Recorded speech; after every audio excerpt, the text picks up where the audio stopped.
जैसे कोई मनुष्य अपने पुराने वस्त्र त्याग कर नए वस्त्र धारण करता है, वैसे ही आत्मा भी जर्जर शरीर को छोड़कर नया शरीर ग्रहण करती है।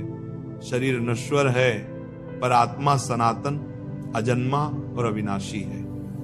गरुड़ जी ने कहा, प्रभु यदि आत्मा अमर है तो मृत्यु के समय जो पीड़ा होती है वह कैसी होती है? क्यों कोई व्यक्ति शांति पूर्वक प्राण त्याग देता है और कोई अत्यंत कष्ट सहता है? श्री कृष्ण बोले, हे गरुड़, ये सब उसके कर्मों पर निर्भर है। जो व्यक्ति जीवन में सत्य, धर्म और करुणा के मार्ग पर चलता है, जो अपने कर्मों से किसी को पीड़ा नहीं देता, उस व्यक्ति की मृत्यु मधुर होती है। उसके प्राण ऐसे निकलते हैं जैसे फूल से सुगंध। परंतु जो व्यक्ति लोभ, मोह और पाप में लिप्त रहता है, उसकी मृत्यु अत्यंत वेदनादायक होती है। जब पापी व्यक्ति के प्राण निकलते हैं तो यमराज के दूत उसके चारों ओर घिर जाते हैं। वे उसे बंधन में बांधकर खींचते हुए यमलोक की ओर ले जाते हैं। उस मार्ग पर भय, अंधकार और तृष्णा की अग्नि जलती रहती है। आत्मा विलाप करती है, किंतु उसके रुदन को कोई नहीं सुनता, क्योंकि वही उसका कर्म है, वही उसका दर्पण। गरुड़ जी की आंखों में करुणा छलक उठी। उन्होंने पूछा, प्रभु क्या मृत्यु के पश्चात आत्मा को अपनी वस्तुओं, परिवार और घर की याद रहती है? श्री कृष्ण बोले, हे गरुड़, आत्मा का यह स्वभाव है कि वह जहां अधिक आसक्त होती है वहीं बंध जाती है। मनुष्य जब जीवित होता है तब वस्तुओं के प्रति उसका मोह बहुत प्रबल होता है और यही मोह मृत्यु के बाद भी उसे बांधता है। जो व्यक्ति अपने शरीर, घर, धन या वस्त्रों को अपना मानता है, वह मृत्यु के बाद भी उनसे मुक्त नहीं हो पाता। हे गरुड़, मृत्यु के बाद जब आत्मा देह त्यागती है तब वह कुछ क्षणों तक अपने शरीर के पास ही रहती है। वो अपने प्रियजनों को विलाप करते देखती है, अपनी वस्तुओं को इधर उधर जाते हुए देखती है, पर कुछ कर नहीं पाती। यही सबसे बड़ा दुख होता है, देखना पर कुछ कर न पाना। ये अवस्था ही प्रेत योनि की शुरुआत होती है। गरुड़ जी ने पूछा, प्रभु क्या सभी आत्माएं प्रेत बन जाती हैं? श्री कृष्ण बोले, नहीं गरुड़, जो आत्माएं अपने कर्मों से पवित्र होती हैं, वे यमलोक में धर्मराज के समीप जाती हैं, जहां उनके कर्मों का लेखा जोखा होता है। उसके पश्चात वे अपने पुण्य के अनुसार स्वर्ग या अगले जन्म में प्रवेश करती हैं।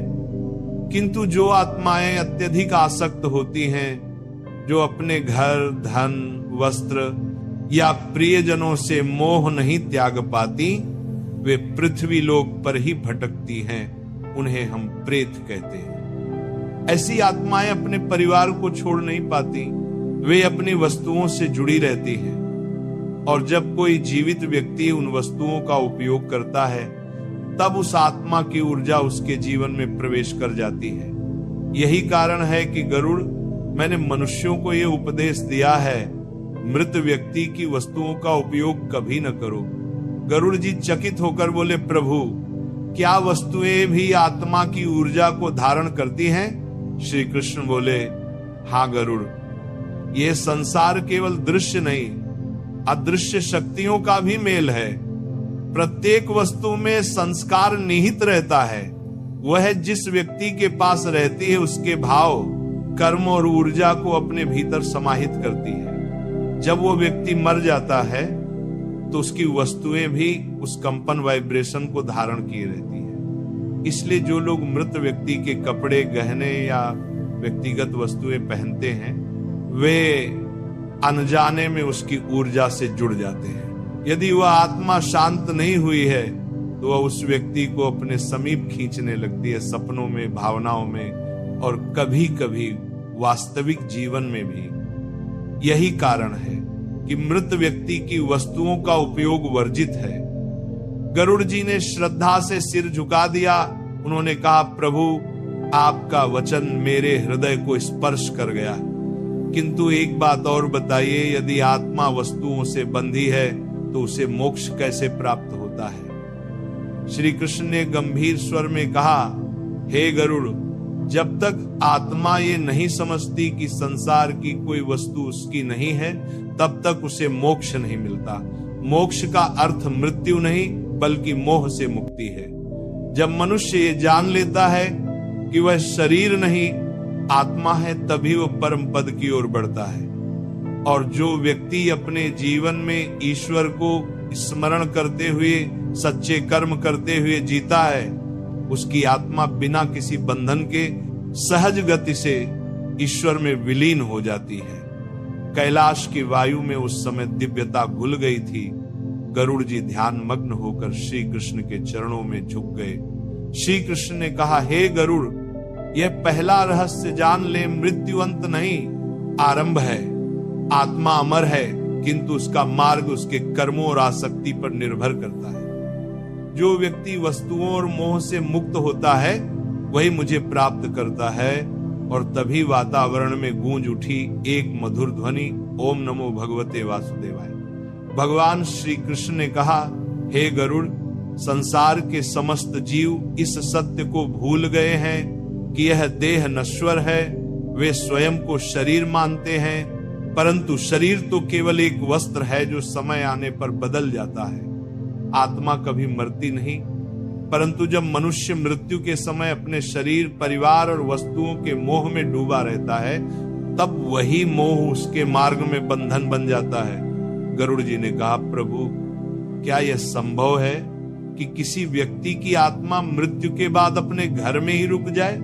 मैंने कई बार देखा है कि किसी के मरने के बाद घर में विचित्र घटनाएं होने लगती हैं, जैसे कोई अदृश्य उपस्थिति, कोई सुगंध या भय का अनुभव। श्री कृष्ण बोले, हे गरुड़, जो तू कह रहा है वह सत्य है। जब कोई आत्मा अपने भौतिक बंधनों से मुक्त नहीं होती, तब वह देह त्यागने के बाद भी उस स्थान पर भटकती रहती है जहां उसका मोह बंधा होता है। यह अवस्था प्रेत योनि कहलाती है। प्रेत योनि का कारण 3 होते हैं। पहला, अकाल मृत्यु, जब किसी का जीवन अचानक समाप्त हो जाता है और उसे अपने जाने का अवसर नहीं मिलता। दूसरा, अतिमोह, जब आत्मा का किसी व्यक्ति, वस्तु या स्थान से गहरा लगाव होता है। तीसरा, असंपूर्ण कर्म, जब आत्मा कोई कार्य अधूरा छोड़कर चली जाती है। ऐसी आत्माएं अपनी इच्छाएं पूर्ण करने की लालसा में पृथ्वी लोक पर ही रहती हैं। वे न तो देवलोक जा पाती हैं, न ही यमलोक। उन्हें शांति नहीं मिलती और वे ऊर्जा के रूप में अपने ही घर के आसपास विचरण करते हैं। गरुड़ जी ने पूछा, प्रभु, क्या वे आत्माएं अपने परिवार को हानि पहुंचा सकती हैं? श्री कृष्ण बोले, हे गरुड़, आत्मा स्वयं में शुद्ध होती है, किंतु जब वह प्रेत योनि में जाती है तब उसके भीतर भ्रम, असंतोष और वेदना का आवेश रहता है। वह यह नहीं समझ पाती कि वह अब शरीर नहीं है। उसकी चाहतें उसे बेचैन करती हैं। यदि कोई उसके प्रिय वस्त्र, गहने या वस्तुएं उपयोग करता है तो उसकी चेतना उन वस्तुओं के माध्यम से उस व्यक्ति तक पहुंच जाती है और तब वह आत्मा उस व्यक्ति के जीवन में हस्तक्षेप करने लगती है। कई बार ऐसा व्यक्ति बिना कारण उदास रहने लगता है, बिना वजह भय का अनुभव करता है या बार बार उसी मृत व्यक्ति के सपने देखने लगता है। यह सब उसी ऊर्जा का प्रभाव होता है। गरुड़ जी ने गंभीर स्वर में कहा, प्रभु, क्या वस्तुएं वास्तव में आत्मा की ऊर्जा को धारण करती हैं? श्री कृष्ण ने कहा, हे गरुड़, यह ब्रह्मांड स्पंदन पर आधारित है। हर वस्तु, हर जीव, हर विचार ऊर्जा के रूप में अस्तित्व रखता है। जब कोई मनुष्य किसी वस्तु को बार बार उपयोग करता है तो उसका मनोगत कंपन उस वस्तु में बस जाता है। उदाहरण के लिए, यदि कोई व्यक्ति क्रोधी है और वह किसी वस्त्र को रोज पहनता है तो उसके भीतर का क्रोध उस वस्त्र में सूक्ष्म रूप से अंकित हो जाता है। यदि कोई दूसरा व्यक्ति वह वस्त्र पहन ले तो उसे भी वैसा ही भाव उत्पन्न हो सकता है। यही कारण है कि शास्त्रों में कहा गया है, वस्त्र, गहने और निजी वस्तुएं दूसरे का नहीं पहनना चाहिए। और जब ये बात मृत व्यक्ति की वस्तुओं की हो तब ये और भी गंभीर हो जाती है, क्योंकि मृत्यु के बाद आत्मा का सूक्ष्म शरीर उन वस्तुओं के माध्यम से उसी संसार से जुड़ा रहता है। गरुड़ जी ने आश्चर्य से पूछा, प्रभु, क्या आत्मा अपनी वस्तुओं को पहचानती है? श्री कृष्ण बोले, हाँ गरुड़, जब तक आत्मा में मेरा और तेरा का भाव है, वह अपनी वस्तुओं से जुड़ी रहती है। मृत व्यक्ति की आत्मा जब ये देखती है कि उसके प्रिय वस्त्र, गहने या स्मृति चिन्ह किसी अन्य व्यक्ति के पास हैं, तो उसमें एक आकर्षण उत्पन्न होता है। यही आकर्षण उसे उस व्यक्ति की ओर खींचता है। इस स्थिति में आत्मा की चेतना उस जीवित व्यक्ति की ऊर्जा में मिल जाती है।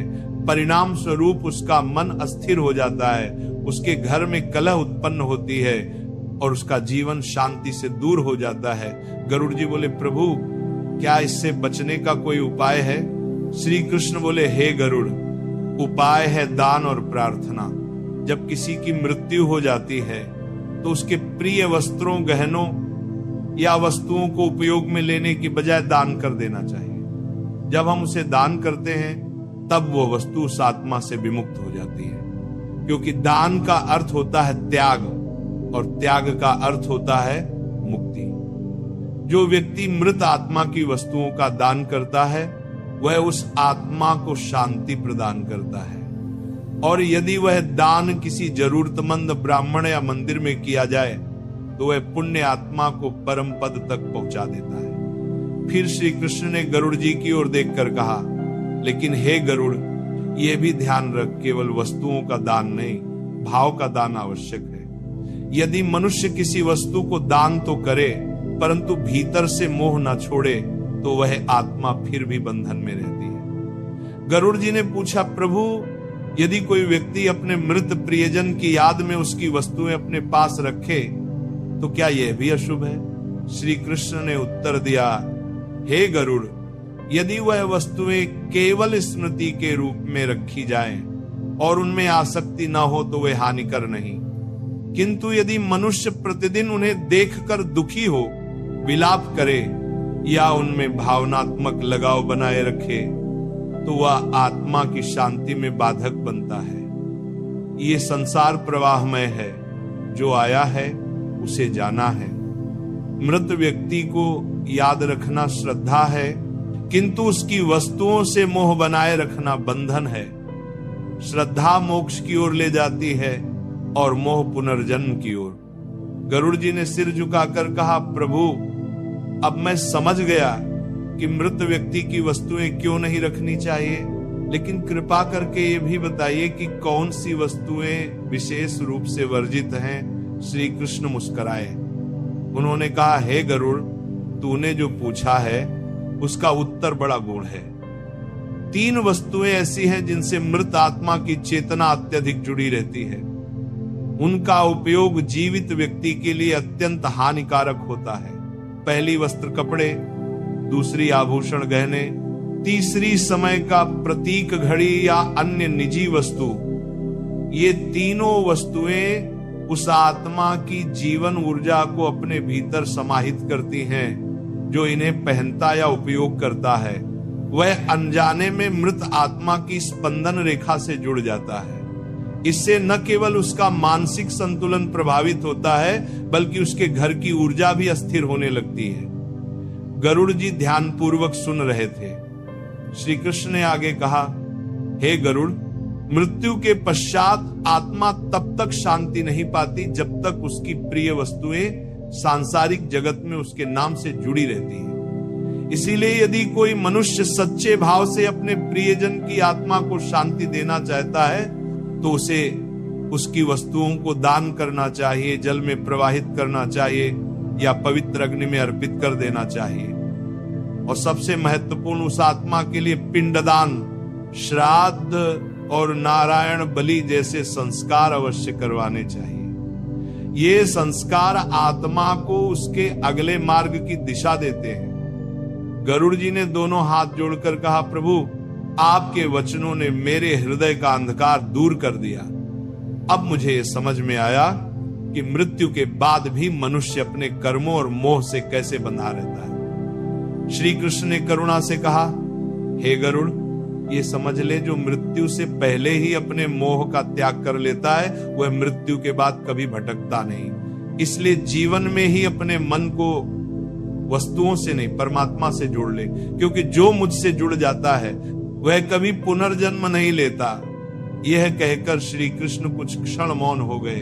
वातावरण में दिव्यता छा गई, मंद वायु बहने लगी। गरुड़ जी का हृदय भाव विभोर हो उठा। श्री कृष्ण ने धीरे से कहा, हे गरुड़, अब तू तैयार है उस अंतिम रहस्य को जानने के लिए कौन सी वस्तुएं आत्मा को बांधती हैं और उनका प्रयोग क्यों जीवन में दुख लाता है। यही अगला उपदेश मैं तुझे दूंगा। कैलाश पर्वत पर सुनहरी प्रभा फैल चुकी थी। हिमालय के शिखरों से प्रातः सूर्य की किरणें झर रही थी और आकाश में देवगंधर्वों का मधुर गान गूंज रहा था। उसी समय भगवान श्री कृष्ण शांत मुद्रा में विराजमान थे और गरुड़ जी पंखों को फैलाकर विनम्रता से बैठे थे। उनके हृदय में अब भी वह प्रश्न था जो युगों से मानवता को उलझाए हुए है। क्या मृत व्यक्ति की वस्तुएं जीवितों के लिए हानिकारक होती हैं? श्री कृष्ण ने गंभीर स्वर में कहा, हे गरुड़, संसार का यह नियम है, जो कुछ जन्म लेता है वह एक दिन नष्ट होता है, किंतु मनुष्य का अज्ञान उसे इस सत्य को स्वीकारने नहीं देता। वह अपने घर, वस्त्र, धन और प्रियजनों को अपना मान लेता है, जबकि वास्तव में यह सब क्षण भंगुर है। जब मृत्यु आती है तो मनुष्य केवल अपने कर्मों के साथ जाता है, न शरीर, न धन, न वस्त्र, न परिवार। किंतु मृत्यु के पश्चात भी उसकी चेतना उन्हीं वस्तुओं के प्रति आकर्षित रहती है जिनसे वह सबसे अधिक प्रेम करता था। यही आकर्षण उसे प्रेत योनि में बांध देता है और तब वह आत्मा उन वस्तुओं से जुड़ी रहती है जिन्हें वह अपना समझती थी। गरुड़ जी ने धीरे से कहा, प्रभु, आपने कहा कि 3 वस्तुएं आत्मा से अत्यधिक जुड़ी रहती हैं, वस्त्र, आभूषण और समय का प्रतीक घड़ी। कृपा करके उनके रहस्य को विस्तार से बताइए। श्री कृष्ण मुस्कुराए। उन्होंने कहा, हे गरुड़, सुन, ये 3 वस्तुएं केवल भौतिक नहीं, आत्मिक बंधन का प्रतीक हैं। इन तीनों में मनुष्य का सबसे गहरा अहंकार और आसक्ति छिपी होती है। पहली वस्तु, मृत व्यक्ति के वस्त्र, कपड़े। श्री कृष्ण बोले, हे गरुड़, वस्त्र मनुष्य के बाह्य व्यक्तित्व का प्रतीक है। जब कोई व्यक्ति जीवित होता है तब उसके वस्त्रों में उसका जीवन राग बस जाता है। वह उन्हें बार बार पहनता है, उनके माध्यम से अपने अहंकार, अपनी पसंद, अपनी पहचान को व्यक्त करता है। यही कारण है कि वस्त्र मनुष्य के सूक्ष्म शरीर से गहराई से जुड़ जाते हैं। जब वह व्यक्ति मृत्यु को प्राप्त होता है तो उसकी आत्मा कुछ समय तक अपने वस्त्रों के आसपास ही मंडराती रहती है। उसे लगता है कि वह अब भी वही शरीर है। यदि कोई जीवित व्यक्ति उन वस्त्रों को पहन लेता है तो आत्मा को भ्रम होता है कि कोई दूसरा उसके शरीर में प्रवेश कर गया है। इससे आत्मा में असंतोष उत्पन्न होता है। यह असंतोष ही उस व्यक्ति के जीवन में अशांति के रूप में प्रकट होता है। कभी अनिद्रा, कभी चिंता, कभी बिना कारण भय। उसका मन अस्थिर रहने लगता है क्योंकि वह अनजाने में उस सूक्ष्म ऊर्जा से जुड़ चुका होता है जो वस्त्रों में निहित है। गरुड़ जी ने पूछा, प्रभु, तो ऐसे वस्त्रों का क्या करना चाहिए? श्री कृष्ण बोले, हे गरुड़, उन वस्त्रों को किसी जरूरतमंद को दान कर देना चाहिए। दान करने से 2 बातें होती हैं। एक तो आत्मा का मोह समाप्त होता है क्योंकि वह वस्त्र अब उसके नाम से मुक्त हो जाते हैं। दूसरा, जो व्यक्ति दान देता है उसे पुण्य प्राप्त होता है। लेकिन यदि कोई व्यक्ति वह वस्त्र अपने उपयोग में लेता है तो उस आत्मा की अधूरी चेतना से बंध जाता है। इसलिए गरुड़, मैंने मनुष्यों को यह उपदेश दिया, मृत व्यक्ति के वस्त्रों का उपयोग कभी न करो, उन्हें दान या नदी के जल में प्रवाहित कर दो। गरुड़ जी ने श्रद्धा से सिर झुकाया।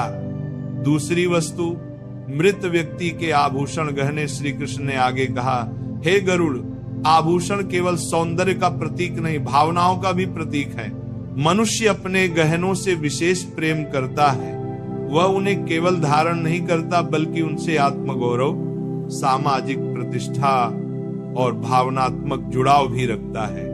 कई बार किसी स्त्री के लिए उसके गहने उसके जीवन की स्मृतियां होते हैं। विवाह का मंगलसूत्र, मां के दिए कानों के कुंडल, पिता द्वारा उपहार में मिली चूड़ियां, जब वह स्त्री संसार से विदा होती है तब उसकी आत्मा का एक भाग उन गहनों में स्थिर रहता है। यदि कोई और व्यक्ति वे गहने पहन ले तो वह आत्मा उस व्यक्ति के समीप खींचने लगती है, क्योंकि आत्मा सोचती है ये तो मेरी वस्तु है। वह अपने स्वत्व के भाव में उस जीवित व्यक्ति की ऊर्जा से मिल जाती है और तब वह व्यक्ति बिना कारण उदास, थका हुआ या भयभीत रहने लगता है। कई बार उसके शरीर में भी वो पीड़ा महसूस होती है जो मृत व्यक्ति ने अपने अंतिम समय में झेली थी। गरुड़ जी ने कहा, प्रभु ये तो अत्यंत गूढ़ रहस्य है, तो क्या गहनों को भी दान करना चाहिए? श्री कृष्ण बोले, हाँ गरुड़, गहनों का भी वही नियम है। उन्हें या तो किसी मंदिर में दान कर देना चाहिए या उन्हें पिघलाकर नए रूप में ढाल देना चाहिए, क्योंकि जब तक वे गहने उसी रूप में रहेंगे तब तक आत्मा उनसे जुड़ी रहेगी। लेकिन जब वे गहने रूप बदल लेते हैं, जैसे सोना गलकर नया आभूषण बन जाए, तब आत्मा का संबंध टूट जाता है। इसीलिए जो मनुष्य अपने मृत प्रियजन की आत्मा को शांति देना चाहता है वह उसके गहनों को पुनः उपयोग में न लाए, बल्कि उन्हें दान या परिवर्तन के मार्ग से मुक्त कर दे। यही सच्ची श्रद्धांजलि है। तीसरी वस्तु, मृत व्यक्ति की घड़ी या समय का प्रतीक। श्री कृष्ण बोले, हे गरुड़, तीसरी वस्तु है घड़ी या वह वस्तु जो समय का प्रतीक हो। ये रहस्य बहुत कम लोग जानते हैं। हर व्यक्ति का जीवन समय से बंधा है।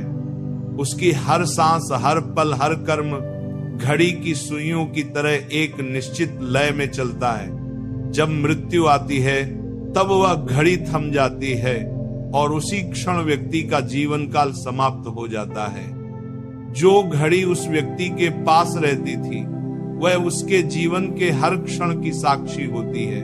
उसमें उसकी गति, उसका उत्साह, उसका दुख सुख सब अंकित रहता है।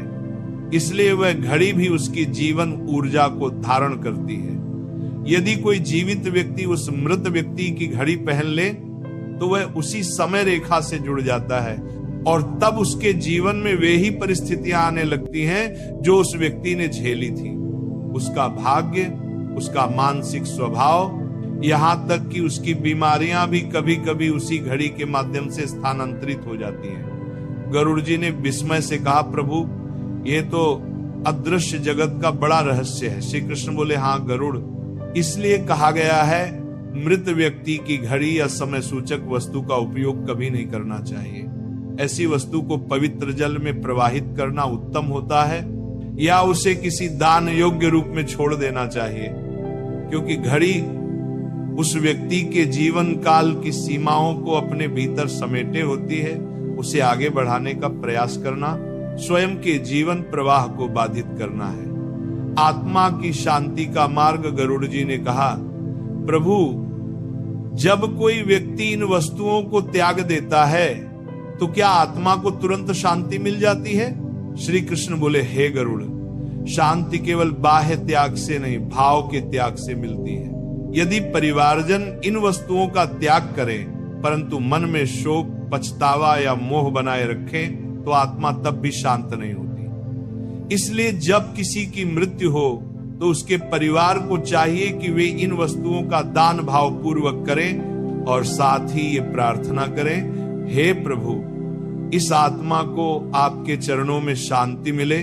जो वस्तुएं इसके जीवन की स्मृतियां थीं, उन्हें हम आपकी सेवा में अर्पित करते हैं। ऐसा करने से आत्मा की चेतना उन वस्तुओं से मुक्त हो जाती है और वह प्रकाश की ओर अग्रसर होती है।